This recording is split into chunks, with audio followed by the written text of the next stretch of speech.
vocês o que até agora desenvolvemos. Nossa, que coisa espetacular, né?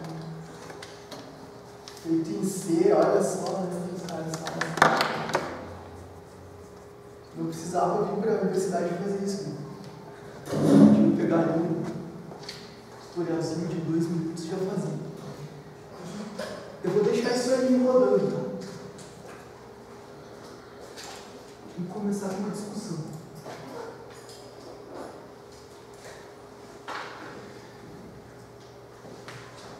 Isso é um projeto de pesquisa que eu, um professor da filosofia aqui da UFSC e um professor que dava aula de física aqui, a gente começou a fazer. E a gente iniciou esse trabalho com a seguinte pergunta: será que era possível fazer com que um programa de computador entendesse minimamente que ele é um programa de computador? Então, começaram a surgir outras perguntas para responder a primeira. Então, a gente chegou mais ou menos nisso aqui. O que a gente estava buscando é um agente inteligente ou um agente desejante? Vamos lá. Para responder isso, a gente tem que voltar um pouco no tempo e sair da computação. Então eu vou começar perguntando para vocês: o que é o sujeito? O que é o homem? O que nos faz humanos? Alguém tem uma... Comer é muito complexo. Pensar, né? Pensar, comer. Mais alguma coisa? É a capacidade de criação. Capacidade de criação. Sentimento. Sentimento. Algum outro ser vivo tem isso que vocês falaram? Capacidade de criação.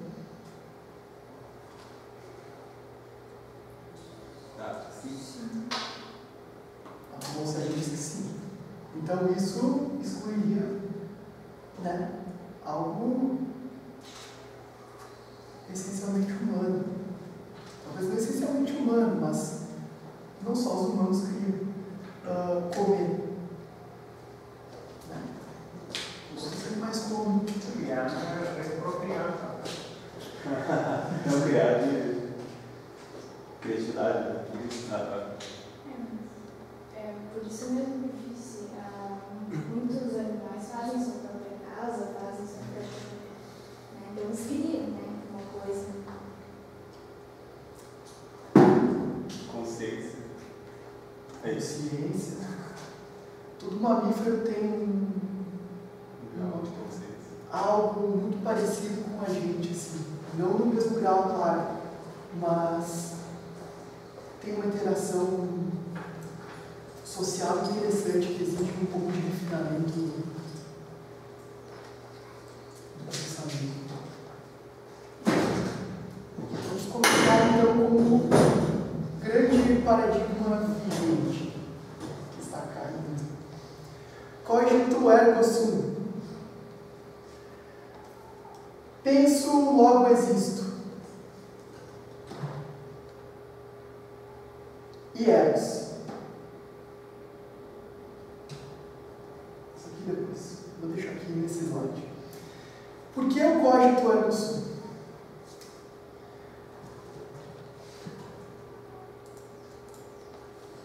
Veja que a gente está trabalhando aqui com um plano cartesiano. Tá? Esse plano leva o mesmo nome do cara que falou cogito ergo sum. Penso, logo existo. Na época desse cara do René Descartes, a gente não tinha ainda uma concepção de homem como a gente tem agora. Era muito religioso, era muito ligado a Deus ainda. Então, o que é o homem. O homem é uma criação divina, tudo que o homem faz tem a ver com a vontade de Deus ou do diabo, né? Depende do ponto de vista ali, mas é uma questão mais teológica. E existia um grupo de pensadores na época que eram conhecidos como céticos, né? E esses céticos, eles tinham a mania de duvidar de tudo. Diziam assim, não, como é que tu pode ter certeza que você não é uma criação de Deus? Que você existe só num plano imaterial e isso tudo é só um sonho de Deus, né? E questões assim que eles iam colocando, que eles iam trabalhando com palavras, né, com sofismas para quebrar outros pensamentos que estavam na época tentando trazer o conhecimento do homem mais para a terra, mais para a natureza, mais para o que a gente chamaria hoje de ciência. Esse cara, o René Descartes, então, depois de muito pensar, ele disse assim, que ele ia ensinar os céticos a serem de fato céticos. E aí ele criou o seguinte experimento mental. Imaginem que imagine só, um de vocês aí é controlado por um demônio. E tudo que você pensa, esse demônio pega e faz você pensar ao contrário. Então, se tu pensa agora que está com sede, é porque tu pensou que não estava com sede e o demônio foi lá e inverteu esse pensamento teu e disse que tu está com sede. Como eu vou saber quando que eu estou pensando e quando que o demônio está pensando? Alguém tem alguma ideia? Se tu pensasse que o demônio estava te controlando. Mas aí, na verdade, tu pensaria que ele não estava te controlando. Né? Como é que eu ia ter certeza? Estou pensando que ele não estava me controlando. Mas eu posso ter pensado que ele estava me controlando, e ele foi lá e disse, não, agora tu vai pensar que eu não estou te controlando.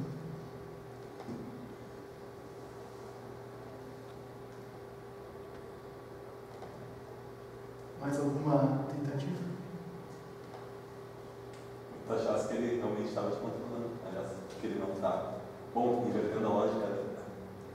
Só que mesmo assim, tu não vai ter certeza se tu está pensando ou não.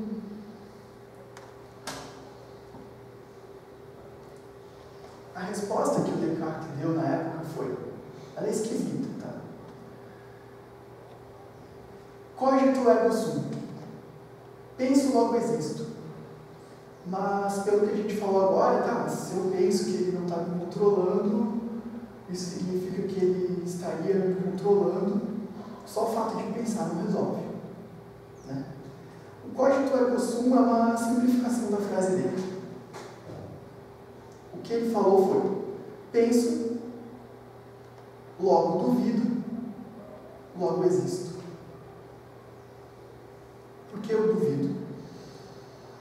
Ele resolve esse problema dizendo que a partir do momento que eu duvido, que eu não tenho certeza do que eu estou pensando, é porque existe alguma coisa em mim que não é controlada pelo demônio. Porque a dúvida não entra nesse jogo dele. Se o demônio pega e faz eu pensar o contrário do que eu estou pensando, qual é o contrário da dúvida? Né? A certeza, mas espera aí, certeza do que nesse caso? A própria dúvida. A dúvida de tudo, que é o que os céticos tinham, não se encaixava muito direito nessa certeza sem uma outra ideia para basear essa certeza. A própria existência da dúvida sobre qualquer coisa me leva a uma certeza, que alguma coisa em mim duvida. Se alguma coisa em mim duvida, eu sei que essa coisa não é controlada pelo demônio, porque ele precisa controlar essa coisa que duvida para depois eu começar a ter certeza. para ele começar a inverter os meus pensamentos. Então, essa linha de raciocínio muito boa é que o Descartes chega no penso, logo duvido, logo existo. Eu tinha uma questão religiosa com esse duvido, porque a dúvida, por que a gente não seria uma criação de Deus, então, porque não seria Deus controlando a gente, né, já que Deus pode tudo. Aí ele dizia que Deus não duvida, porque se Deus duvidasse, ele não seria perfeito. Então, isso faz com que a gente não seja Deus. Por isso a exclusão tanto do diabo como de Deus nesse processo. Pois bem, a gente vem com esse paradigma de que nós pensamos, de que nós duvidamos, de que nós temos a capacidade de raciocinar. E isso abriu uma nova era na humanidade. Para o homem, vamos chamar de humanidade. A gente conseguiu dar um método para a natureza, criar, a partir desse raciocínio de que a gente consegue pensar, de que a gente tem uma lógica para fazer, para estruturar o pensamento, a gente consegue ir um pouco além da simples superstição. Okay? A gente consegue tentar extrair do mundo a realidade. É isso que esse paradigma nota, que esse racionalismo, que esse cartesianismo, que o sujeito racional, o sujeito que pensa na hora de fazer as coisas, age. E vamos pensar, por exemplo, no que agora a gente está vendo voltado para a tecnologia de Big Data, por exemplo. Inteligência artificial voltada à análise de dados. Qual é o tipo de ferramenta que se utiliza? Qual é o paradigma que está por trás dessas ferramentas? Machine learning. Machine learning, aprendizagem de máquina, que inclusive pega redes neurais que simulam um sistema nervoso não só de alguns animais, e também tenta simular as conexões neuronais, né, com sucesso. Mas alguém pode dizer alguma coisa sobre a inteligência artificial que a gente usa hoje? Um paradigma de inteligência artificial que a gente tem, tirando essa parte que trabalha? Alguém sabe alguém já ouviu falar na teoria dos jogos? Ali? Mais alguém? A teoria dos jogos, como o nome já diz, teoria, né? Não há uma comprovação se de fato isso opera dessa forma ou não. Ela tem um propósito muito básico. É tentar ver como jogadores tomam as decisões de jogadas. Né? Um dos caras que começou com isso foi esse aqui. A gente aprende ele, né, quem da computação conhece, o von Neumann, esse carinha maneiro aqui. E ele começou com um colega dele, alguns estudos nessa área, e ele testava jogos, o que a gente chama de soma zero, onde dois jogadores se enfrentam e ou ganha tudo ou perde tudo. Essa seria a classificação da soma zero. Um exemplo de jogo soma zero seria o jogo da velha, por exemplo. Ou não vai, eu não quero empatar, eu quero ganhar. O meu adversário quer ganhar, não quer empatar, não serve empate. Existe empate, alguma das partes tem que ser. Exato. Existe aquele jogo, aquele filme, Game of War, não sei se é da época de vocês, que é um gurizinho que entra na NASA e ele invade aquele computador e começa a jogar com o computador. E aquele computador é um sistema de autodefesa dos Estados Unidos.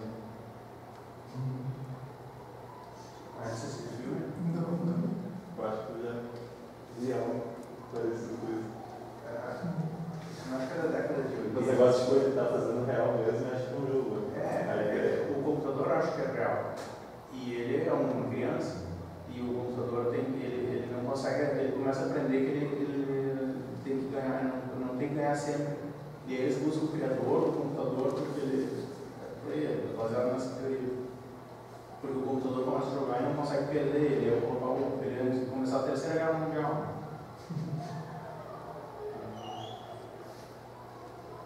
Sente? Ganha tudo ou perde tudo. Veja o que o colega colocou. O computador não conseguia. Ele queria sempre ganhar. O von Neumann trabalha com a ideia de que nas interações humanas a gente também está nessa relação de ganhar tudo ou perder tudo. Mas ele também coloca que a gente coopera, que a gente consegue racionalizar sobre as nossas ações, então consegue tomar as melhores escolhas para aquilo, né, para aquela ação, para aquele jogo. Então as coisas ficam bem. Mas aí vem outro cara. Esse aqui. Né? O John Nash. Que falou, perco a vida, mas te furo os olhos. Tá. Não, ele não falou isso. Mas essa frase aqui, a gente consegue encontrar a teoria do verdadeiro John Nash, né? Que é o que ficou conhecido como equilíbrio de Nash. Esse é aquele cara daquele filme, né, que ele pirou. É. Então. Matemática, no momento brilhante. O que acontece? O cara disse assim: Von Neumann, tu acertou muito na tua ideia. Mas vamos combinar. Às vezes a gente tem relações onde os dois lados podem sair ganhando. Ou os dois lados podem tentar minimizar o ganho que vai ter. Por quê? Porque ele sabe como o outro jogador vai jogar. Então, assim, se eu for jogar, sei lá, vamos trazer um pouco mais para a realidade, então. Se eu for jogar, sei lá, comprar ações na bolsa, né? Vocês acham que seria atualmente um bom negócio eu comprar as ações da empresa Guerra aqui de Caxias? Não. Hoje Por que não? Talvez fosse o melhor momento, na verdade. É, na verdade, talvez. Comprar na baixa, Se tu acha que vai recuperar. vende na alta, o risco é o que tu ganha. Correr o risco, quanto maior o risco, maior Ou uma era perda. pode ser um prejuízo. É isso que determina se tu vai ter um sucesso. É melhor tu comprar as ações de uma empresa que está no limite dela, né? E dali ela vai se regredir, por exemplo. É que nem agora o pessoal compra uma pena baixa, mas acreditando que vai aumentar. Que tem remuneração. não, na verdade, tem também quem compra na alta para vender depois, né? Tem várias modalidades. Então, pegando esse raciocínio aí, hoje, por exemplo, o pessoal está oferecendo Bitcoin pela rede, que nem louco. Tu abre teu e-mail, Bitcoin, tu abre o WhatsApp, Bitcoin. É verdade. Quem comprar Bitcoin agora está ferrado. Penso eu, né? Não vou determinar. A gente falou desse filme, tem um filme muito louco que é da quebra de 2008 ali, que é muito massa, que é bem isso, mano. Tipo, não sei onde.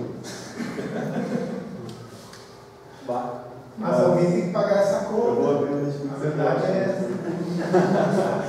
Mas é bem por aí, tipo, tem a ver também com especulação, tem fator humano aí, né? Pois é. Esse cara aqui, ele tenta resolver esse problema. Como é que eu sei se vai ser bom ou ruim, por exemplo, investir nas ações da guerra? Ou comprar Bitcoin agora? Como que eu sei? Eu vou pelas notícias estão rolando agora, eu vou pelo, sei lá, o que meu vizinho está fazendo. Esse cara, ele diz o seguinte, ele tem duas premissas.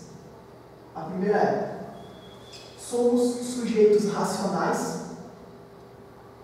e egoístas. Então, a gente vai sempre querer o que é melhor para a gente. E a gente vai escolher as nossas ações de forma racional para alcançar o que a gente quer. E aí tem um negócio bem interessante que ele vai colocar depois ali e vai explicar com a segunda premissa dele. Mas para a gente trabalhar nisso, para a gente entender o que ele fez de importante, o que é esse equilíbrio de Nash, eu vou precisar de 2 voluntários.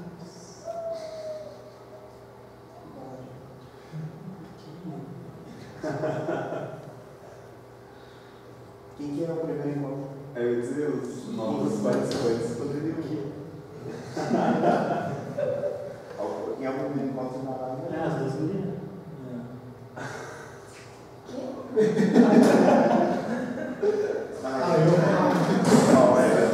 Tá. Primeiro meet.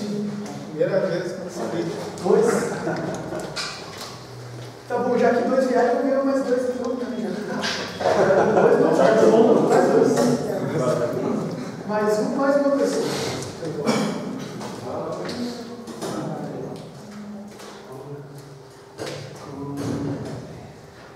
Só mais um.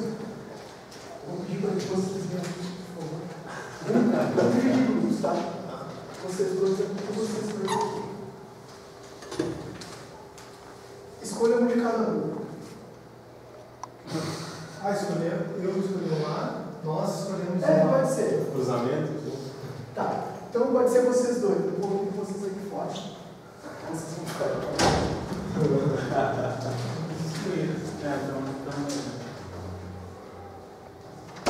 Vou aproveitar a pausa para trocar. Eu falei que era novidade.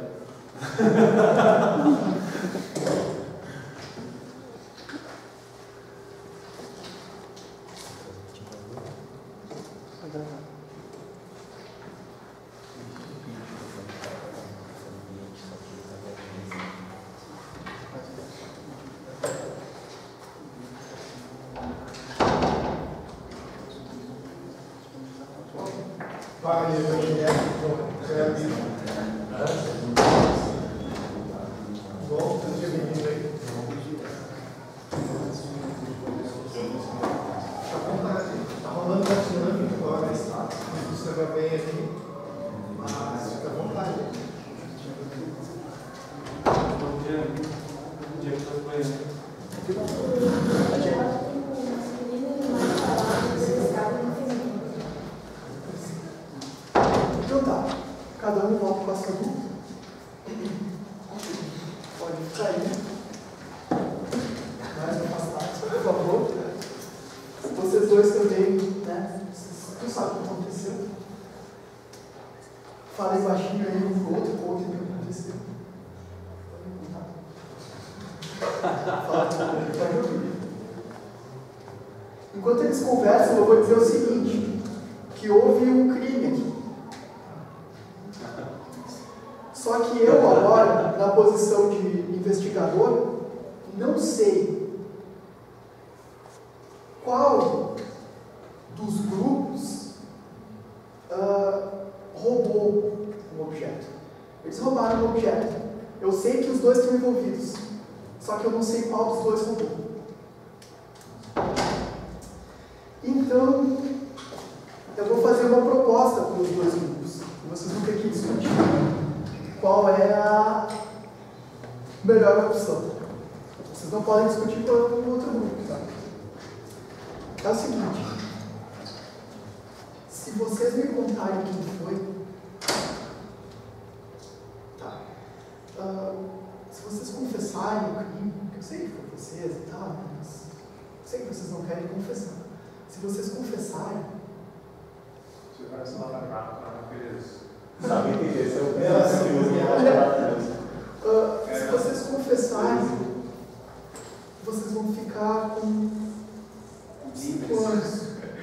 Né? Vão ficar 5 anos na cadeia. Se o outro grupo confessar também. Aí vocês vão ficar 10 anos, né? Porque, pô, vocês confessaram. Eles também confessaram. Se os dois confessarem, vocês vão ficar com 10 anos de prisão. Se só um grupo, só um de vocês confessar e o outro não confessar, o grupo que confessou vai ficar com 15 anos, o que não confessou, se quer dizer, não cometeu o crime, vai ficar livre. Né? E se nenhum dos dois confessar, vocês vão ficar com 7 anos de clausura. É o princípio da culpabilidade. Todo mundo é culpado, por exemplo. Se ninguém culpar o outro. Então, eu vou dar 1 minuto para vocês decidirem o que fazer. Olha aí, vocês agora, eu discuto isso aqui com vocês dois. E vocês, entre vocês dois, o que vocês fazem? Qual que é o número, então?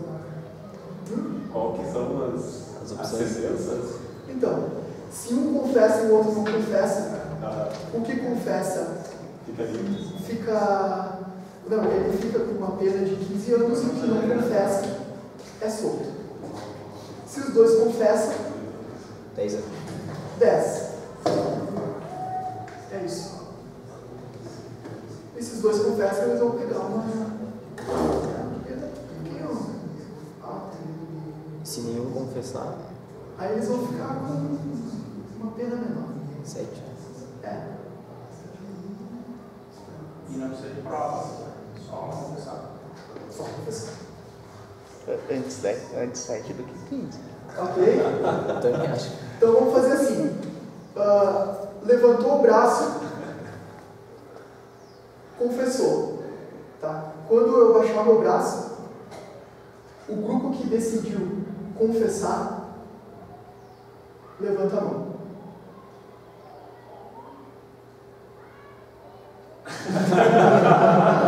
Eles fizeram a melhor escolha possível, levando em conta o quê? Como que vocês chegaram nessa decisão? Para mim é a média. Foi a média de todas as possibilidades. A média era essa.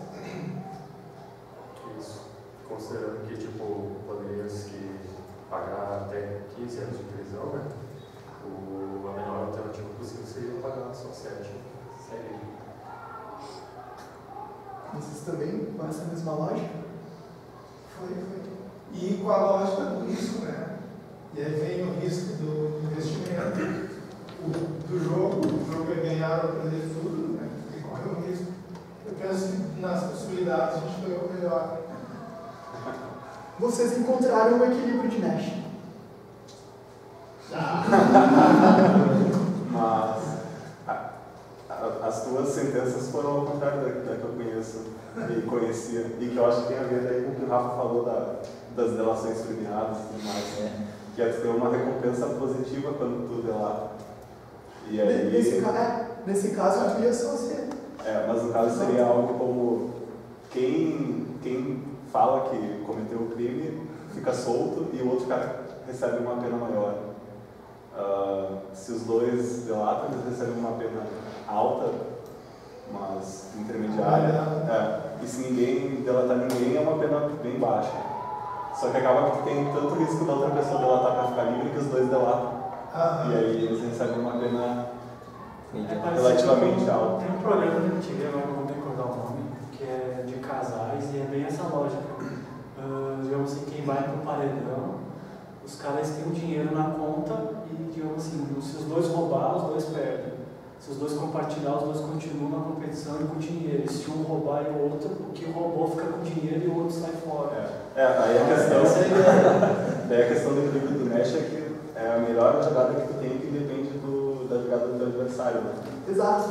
É isso aí que é a grande questão. Né? Isso é o melhor que eu posso fazer com que é independente de de fatores externos. Né?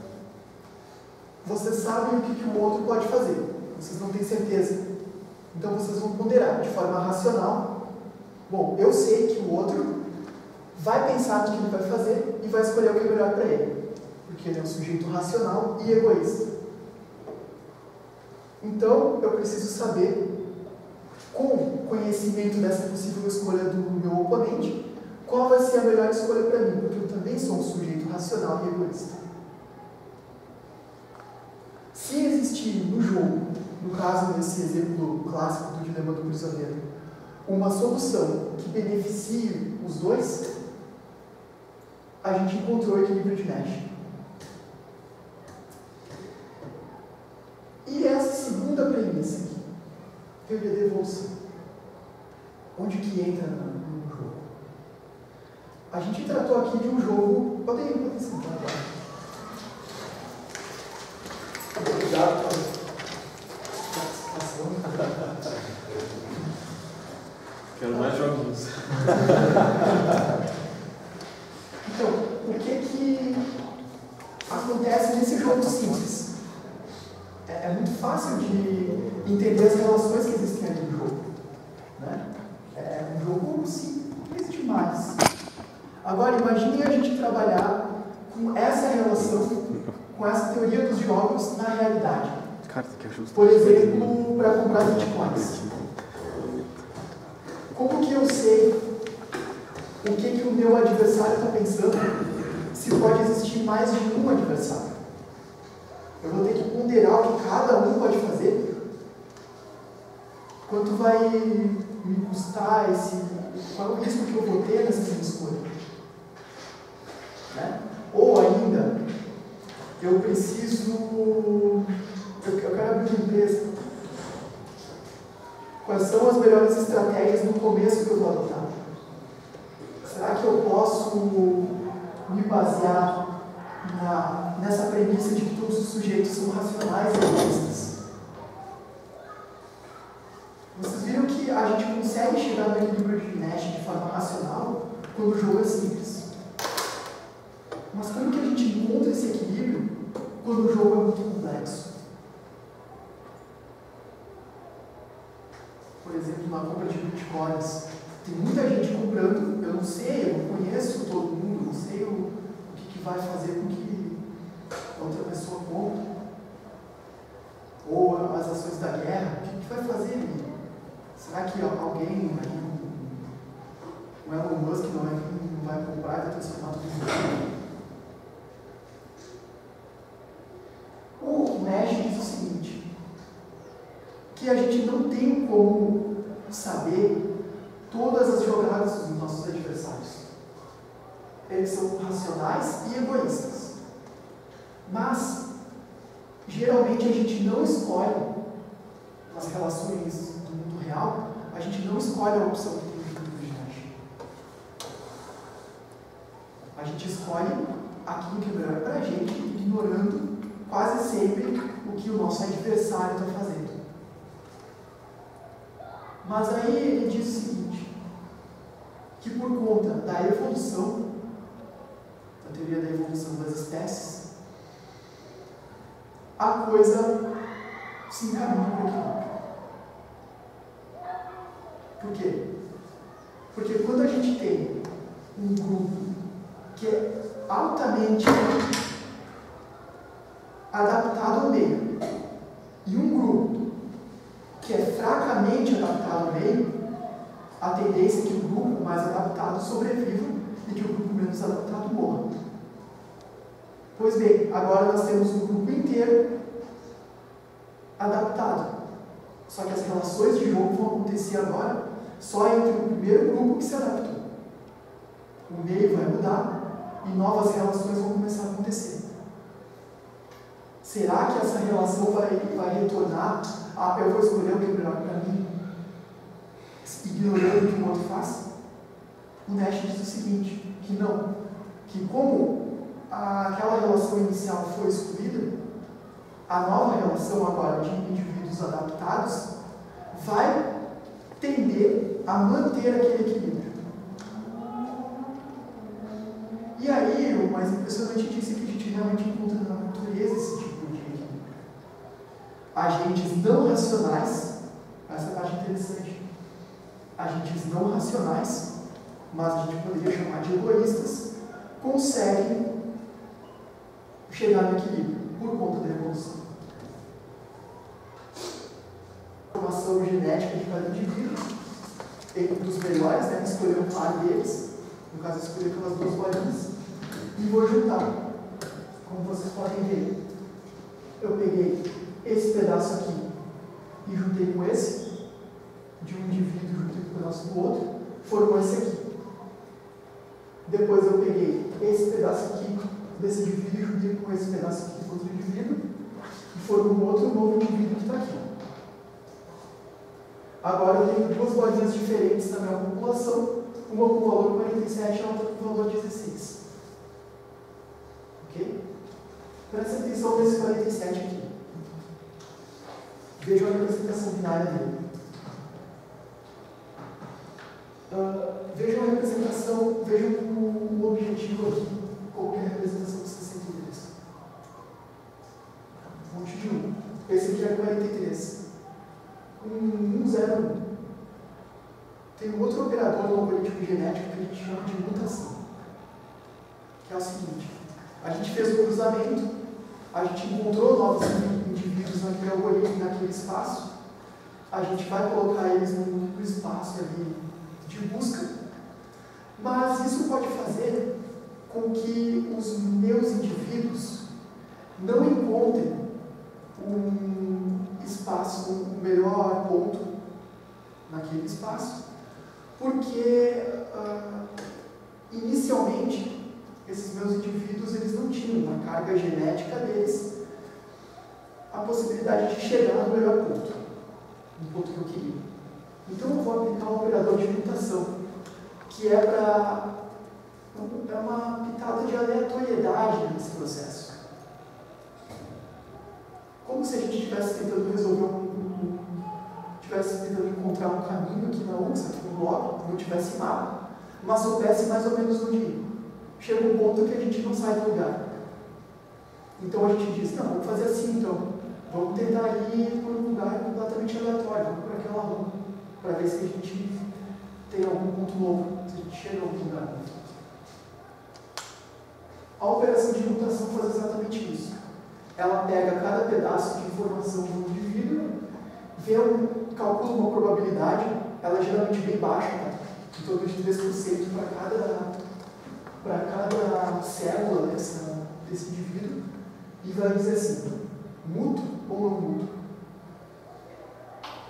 3% de chance de mutar esse, 3% de chance de mutar esse, 3% de chance de mutar esse. O que seria essa mutação?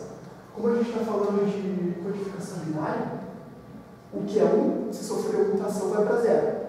Se é 0, se sofreu mutação, vai para 1. Nesse caso aqui, eu botei um exemplo ideal de mutação, onde ele aplica a mutação nessa célula e ela vira 1. E o nosso indivíduo, então, vira 63, que é exatamente o ponto do mapa onde eu queria chegar, essa bolinha azul. Então, o algoritmo genético, ele faz isso. Eu não ensino meu algoritmo antes do que ele tem que fazer. Eu aplico operações de cruzamento, primeiro de seleção, depois de cruzamento, depois de mutação, e vejo o que vai dando. Nessa hora eu vejo os resultados. Se eu alcancei o objetivo, começa o processo de novo. Agora com a população, em tese, mais adaptada do que o anterior. Em tese. Okay? Então o algoritmo genético funciona assim. Nós então tentamos colocar essa abordagem em comum. De que forma? Nós pensamos em colocar ele num labirinto. Ok? A gente sabe que escolhas simplesmente racionais não iriam ser suficientes para fazer com que ele soubesse que existe, mesmo que de forma elementar. A gente também não poderia abrir mão dessa parte racional, né? Ele tem que tomar uma decisão. Ele tem que ser minimamente racional. Mas se a gente simplesmente pegar e criar um algoritmo para ele, por exemplo, eu tenho um robô que está num labirinto, então encontra a saída. Já tem algoritmos que fazem isso. Muito melhores, não tem por que reinventar a roda. Mas o nosso objetivo não era fazer ele sair do labirinto. Era ele perceber que, minimamente, ele estava existindo ali dentro. De alguma forma que ele conseguisse... Opa! Estou aqui dentro. Dessa maneira, estou aqui dentro.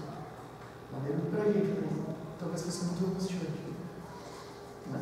Então, como que a gente tentou colocar esse elemento menos reativo no processo?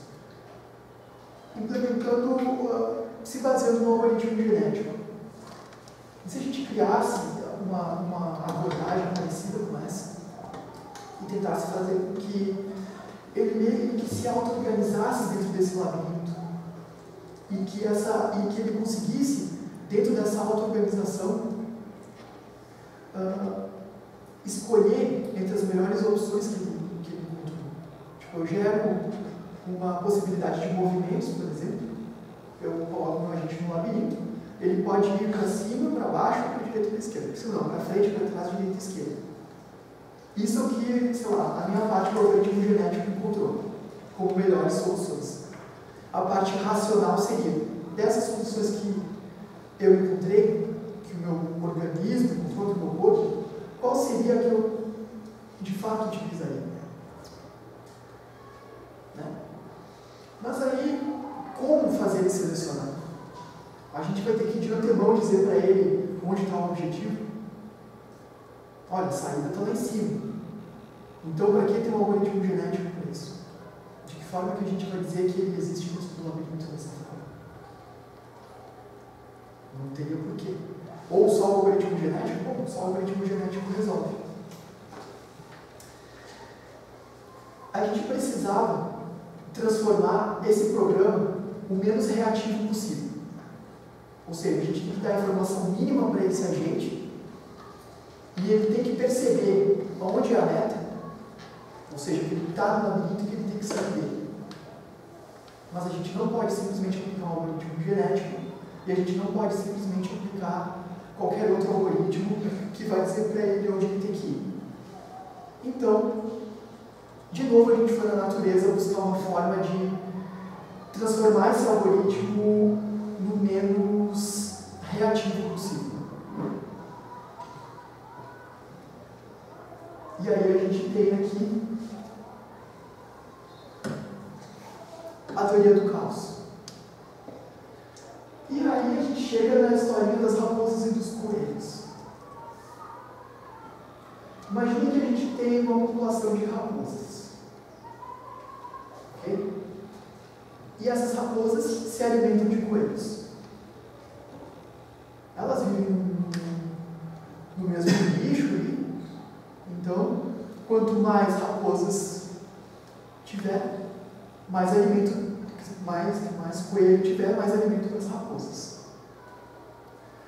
Só que quanto mais alimento para as raposas, melhor vai ficando para elas se desenvolverem. Então elas vão reproduzindo. E quanto mais raposa, menos coelho. Só que se tem menos coelho, as raposas começam a morrer de fome. Então começa a ter menos raposa. E aí começa a ter mais coelho. E assim a gente fica nessa gangorra até que aconteça alguma coisa do tipo as raposas comam todos os coelhos morram, todas as raposas morram, sei lá, alguma coisa que tire o equilíbrio desse sistema. Essa equaçãozinha aqui, que a gente chama de equação logística, ela representa essa relação. O X aqui é a capacidade é a taxa de reprodução das raposas. Esse R é uma constante. Que o que ela está fazendo aqui? Ela é meio intrusa dessa forma. Mas ela tem uma importância fundamental.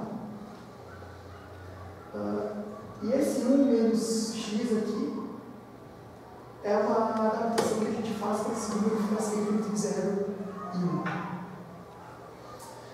Alguém poderia fazer pegar uma calculadora e fazer essa conta?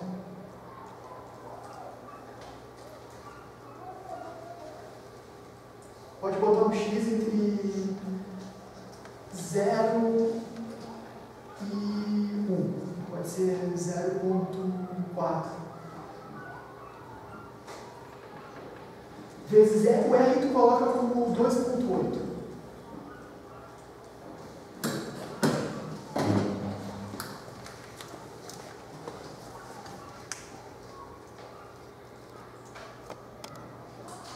Agora eu não aconteceu, não tá.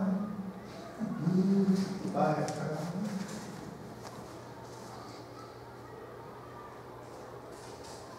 Ok? Deu o resultado? Deu 0,672. Exato, 0,672. Tá?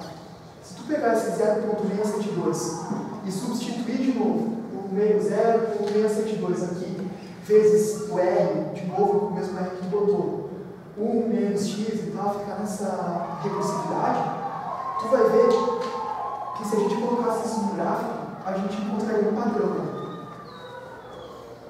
A gente colocaria, seria um padrão, sei lá, teria um padrão aí. O interessante nessa equação é que quando a gente altera esse R, a gente altera o padrão da forma, o padrão resultante dessa equação recursiva aqui. É como se a gente estivesse alterando a quantidade de coelhos ali na população.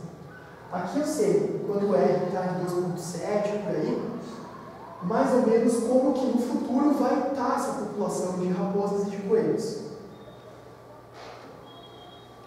Quanto maior vai ficando esse R, quanto mais próximo de 3,9, menor é a precisão que eu tenho para encontrar como que vai ficar a relação de raposa-coelho naquela população, naquele ambiente. E se ele chega em 3,9, eu não consigo mais saber como que vai ficar a relação raposa-coelho. O mais interessante é que eu só vou conseguir saber, eu só vou conseguir antecipar no futuro, ir para o futuro um período de tempo ali, com R 3,9, com certeza, só em xt mais 1. Xt mais coisa eu já não consigo, há 2 momentos no futuro eu já não consigo mais saber como que vai ficar a minha população. Como que vai ficar essa relação entre raposa e coelho quando o R está em 3,9. É o que a gente chama de região caótica. A definição que a gente poderia dar para caos é um evento que a gente só consegue prever a curto prazo. E é muito interessante porque uma equação é uma fórmula aquilo ali. A gente coloca números simples, mas a gente não consegue prever o resultado dela. Só no ponto seguinte onde ela está. Há 2, 3, 4 pontos seguintes que a gente não consegue prever. E a gente consegue fazer isso com números. A gente sabe que esse número vai estar sempre entre 0 e 1, mas não sabe que número vai ser esse. Então aí a gente tinha encontrado uma forma de transformar esse programa num programa que não fosse tão reativo, um programa que fugisse ao nosso controle um pouco. Aqui é um gráfico resultante daquilo ali. Veja que interessante. Isso é o que a gente já viu.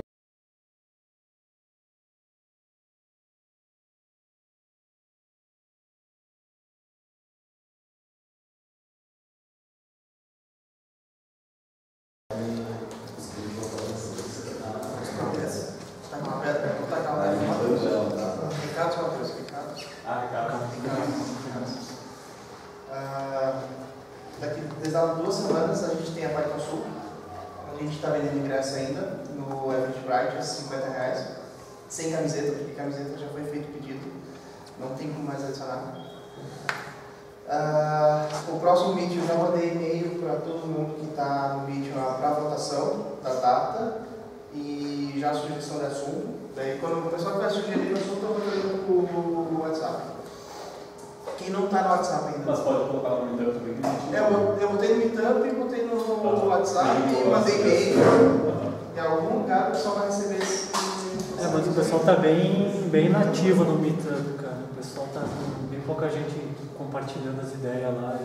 A gente tem que ver o que o pessoal gosta mais de usar, né? O Johnny essa semana criou uma conta no YouTube, então os vídeos que a gente vai gravando desde o passado? Não. Passado Do Murialdo, a gente vai começar a subir lá. Então é mais um canal para o pessoal que não consegue vir acompanhar.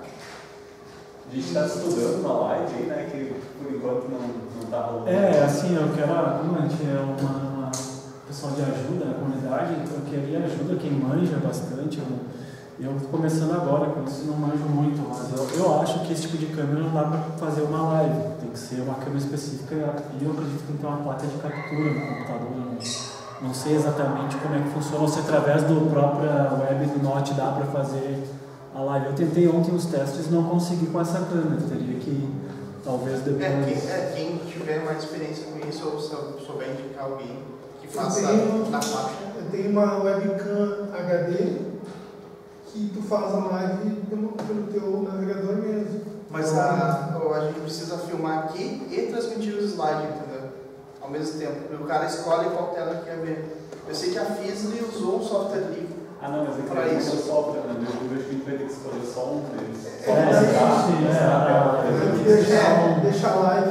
Não, se for fazer a gravação, tu vai pegando vários. Eu sei que talvez no Twitch TV dá para fazer. Tem a Twitch TV. A Twitch não, mas é que por ferramenta tem OBS, né? Mas eu não sei o OBS se eu consigo selecionar o tipo de equipamento que está conectado no. Porque eu sei que o OBS ele grava a tela. Eu não sei se eu consigo transmitir para uma coisa externa a imagem, entende? Que é o que o pessoal usa na Twitch, é o OBS. A gente está aberto a sugestões aí. Se alguém souber como fazer. Porque hoje a gente está fazendo o quê? A princípio, por enquanto, não tem edição, essas coisas nada. Vai ser gravar e postar para quem não pôde vir, pode poder acompanhar. Né? A gente vai subir. E outra coisa importante, a gente lançou hoje o Apoia-se, que é para o pessoal contribuir mensal a partir de R$5. A gente botou 5 e 10, tá? Com esse dinheiro a gente vai cobrir os custos de coffee e se a gente conseguir atingir uma meta lá, comprar um equipamento melhor, comprar um equipamento para ter comunidade. A ideia é porque a gente tem várias limitações. Tipo, eu tenho um cartão aí que grava 1 hora. Tipo, eu tive que separar em 15 minutos, 10 minutos os videozinhos para tentar pegar tudo para poder largar tudo lá, todo o Meet, porque 3 horas eu não consigo. Acho que 8 GB. É que como o vídeo Full HD... ela filma Full HD. Consome Então, bastante. Dá, mas daí ela perde a qualidade do áudio. Como a gente não tem ferramentas de captação de áudio ainda. Baixar só o vídeo, o formato, manter o áudio. Tem que dar uma olhada, cara. Mas a ideia é comprar um cartão maior. A gente lançou o Apoia-se para fazer, levantar essa grana aí. A gente vai fazer contas abertas, né? Conforme vai entrando lá, a gente vai ter uma planilha. Entrada e saída, tudo por nota ou cupom fiscal, aberto para o pessoal visualizar lá, né? E essa conta, por enquanto, está sendo cuidada por mim. Então, se alguém mais quiser ajudar a cuidar lá, eu compartilho meu login e senha lá. Usando o LastPass, é claro, tá? Se alguém não sabe usar o LastPass, eu ensino. Porque se qualquer coisa, se roubar essa aí, eu altero na hora, né? Mais algum recado já? O próximo Meet, no caso, eu enviei o formulário. A Python Sul, para quem não comprou o ingresso, ainda está aberto no Eventbrite até um dia antes do evento, até dia 6. No caso, sem camisa, infelizmente já foi a slot com camisa.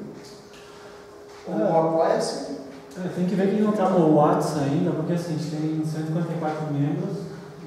No WhatsApp tem 47 e ativos uns 15, eu acho. Porque... Só que isso é aquela coisa chata, né? Parece que é só a gente que está organizando, mas não é isso, né? A ideia não é todo mundo ajudar, né? Não é uns organizam, apresenta e daí o pessoal vem para ter uma palestra. A realidade é cada um poder interar junto na comunidade, né? Não é bem se cada um fazer a sua parte e tal, e ajudar a crescer, porque hoje a gente é o segundo maior grupo de meetup do Rio Grande do Sul, em menos de um ano. O meetup é aquele que faz um convitezinho lá. Isso. Eu tenho a impressão que ali eu, na verdade, eu uso mais quando eu recebo o convite, para confirmar a presença. Mas eu interajo mais pelo WhatsApp. Tipo, eu interagia, o WhatsApp é legal. Teria que, acho que, fazer uma votação. O meetup a gente tem histórico de tudo que a gente fez. Foi assim, né? A gente começou só com o meetup para fazer a organização mesmo das datas, né? Sim, só das datas e assuntos. Quando tinha só o meetup, rolava uma interação maior lá. Aí agora o WhatsApp acaba que é mais fácil, né? Tem que não escreve e tal. Ficou um pouco menos interativo, mas ainda... O meetup não tem custo? Tem custo. Eu paguei essa semana, que venceu 6 meses free, e deu $29, mais ou menos. Então a gente tem 100 e poucos reais aí que... É que assim, o meetup... E se migrasse para um grupo de Facebook, por exemplo? É que a gente pensa assim, o meetup ali tu consegue fazer mais coisas que um grupo de Facebook. Acho que o meetup está crescendo, né? O pessoal está sem conhecendo esse tratamento. Mas tem custo? A gente pagou porque tinha uma limitação de 50 pessoas. Aí quando atingiu aquilo a gente resolveu. Quando atingiu 50, a gente solicitou para ser o prêmio. Daí eles tu continua por 6 meses gratuitos. Daí depois, até fechar o sexto mês, né? Daí até fevereiro tá pago. Então é 100 e poucos reais dividido em 6 meses, né? Mas igual, é um custo que eu acabei de descansar, né? Por isso que a gente colocou o Apoia-se para fazer isso. Daí a gente acabou criando o Apoia-se por conta do meetup, manter o coffee, que a gente estava trazendo sempre algumas coisas, acho que estava no Adriano. Eu estava trazendo todos os últimos feios. Eu trouxe café hoje. Então a ideia é, para ter mesmo receber melhor, né?